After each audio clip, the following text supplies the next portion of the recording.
warahmatullahi wabarakatuh. Halo teman-teman, perkenalkan nama saya Galang Helpian dengan NIM 2303060013. Saya mahasiswa Universitas Sumatera Utara, Fakultas Pertanian, Program Studi Peternakan. Di sini saya akan menjelaskan mengenai proses biosintesis pada kuning telur dan biosintesis pada putih telur serta biosintesis pada kerabang telur. Dengan mata kuliah Produksi Ternak Unggas dan dosen pengampu Ibu Insinyur Tati Fidenasari SPT MP IPM. Nah, untuk yang pertama, di sini saya akan menjelaskan mengenai biosintesis kuning telur. Proses biosintesis kuning telur dimulai dari pernah hormon estrogen yang diproduksi oleh ovarium. Hormon ini merangsang hati untuk menghasilkan protein vitalogenin, yaitu bahan utama pembentuk kuning telur. Setelah terbentuk vitalogenin, dilepas ke aliran ke darah, diangkut menuju ke oosit.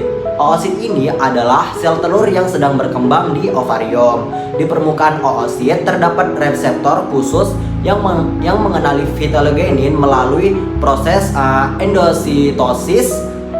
Vitalogenin masuk ke dalam oosit dan kemudian dipecah menjadi dua komponen penting. Yang pertama itu ada lipofitelin atau komponen lemak, dan yang kedua ada fosfitelin atau komponen fosfat. Selain itu, oosit juga mengambil lemak dari darah yang dibawa dalam bentuk VLDL atau Very Low Density Liver Protein. Lemak dan protein ini menyatu membentuk lapisan-lapisan kuning telur. Lapisan-lapisan ini membentuk secara bergantian siang dan malam, menghasilkan pola seperti lingkaran pohon. Proses ini berlangsung selama 7-10 hari. Selama pembentukan pigmen dari xanthofil ditambahkan ke vitalogenin, memberikan warna kuning hingga oranye pada kuning telur. Terus selanjutnya yang kedua yaitu ada biosintesis putih telur. Biosintesis putih telur, setelah ovulasi, kuning telur yang sudah matang masuk ke saluran reproduksi, tepatnya ke bagian magnum. Disinilah putih telur atau albumen terbentuk. Hormon estrogen dan progesteron memicu sel magnum untuk mengekspresikan gen hasil protein putih telur. Proses ini dimulai dengan transkripsi DNA menjadi mRNA, lalu diterjemahkan oleh ribosom menjadi berbagai jenis protein. Untuk protein-proteinnya, protein utama putih telur meliputi albumin, ovotransferin, ovomucoid, lisozime, dan ovomucin. Setelah dibentuk protein mengalami modifikasi seperti glikolisi, fosforilisi, dan pembentukan ikatan disulfida. Untuk memperkuat struktur dan fungsinya, selanjutnya protein dikemas dalam vesicle sekretori dan dikeluarkan ke lumen magnum. Putih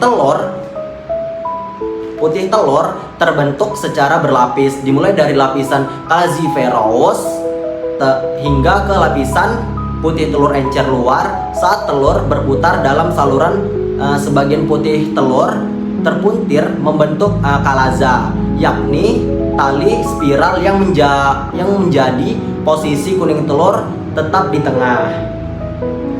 Selanjutnya yaitu ada biosintesis kerabang telur. Biosintesis kerabang telur, setelah pembentukan putih telur selesai, telur bergerak ke bagian isthmus, tempat dua lapisan membran kerabang dibentuk dari protein fibril. Di ujung tumpul telur terbentuk kantung udara atau kedua membran. Kemudian telur masuk ke bagian uterus atau kelenjar kerabang, tempat mineralisasi terjadi. Di sini terbentuk titik awal pembentukan kerabang yang disebut mamila. Ion kalsium dikumpulkan dari dua sumber makanan diserap usus dan cadangan tulang medular. Penyerapan kalsium dibantu oleh vitamin D3 dan dibawa ke uterus oleh kalbidin. Selanjutnya, karbonat dibentuk dari CO2 yang diubah oleh enzim karbonik andrase menjadi bikarbonat, lalu dilepas cairan euterus, lon kalsium dan karbonat bersatu membentuk kristal kalsium karbonat atau kalsit yang tumbuh menjadi lapisan palisade membentuk struktur kuat namun berpori. Di akhir proses kutikula atau lapisan pelindung protein disekresikan dengan menutup sebagian besar pori-pori, menjaga telur dari kontaminasi jika telur berwarna. Pigmen ditambahkan di tahap akhir ini. Protoporfirin warna coklat, biliverdin warna biru atau hijau. Setiap proses ini terjadi secara terkoordinasi oleh hormon dan berlangsung sekitar 24 sampai 26 jam. Proses pembentukan kerabang memakan waktu sekitar paling lama yaitu sekitar 18 sampai 20 jam.